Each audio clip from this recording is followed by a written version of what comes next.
As we mentioned, those trade talks between the U.S. and China are nearing a conclusion, and at least one business leader characterized it as 90% complete. But as Kayla Tausche reports, what's left is the hard part.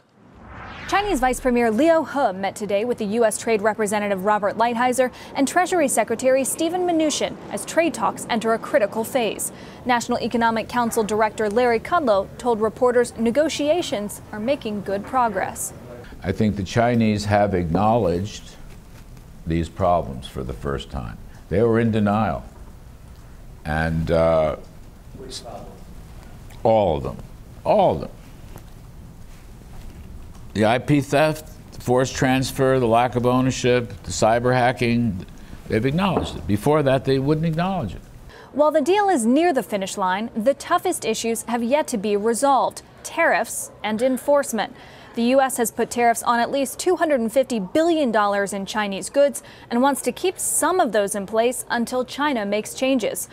The U.S. also wants to be able to put more tariffs on China in the future and not have China be able to retaliate. That's not sitting well with Beijing. The negotiation will center around how much of those tariffs stay in place, or is China able to convince the United States to lift all of them and maybe snap back the tariffs if China doesn't live up to its obligations. If the two sides are able to reach an agreement in the coming weeks, the big question is how it would be implemented from there. U.S. officials have said any agreement is just the beginning. For Nightly Business Report, I'm Kayla Tausche.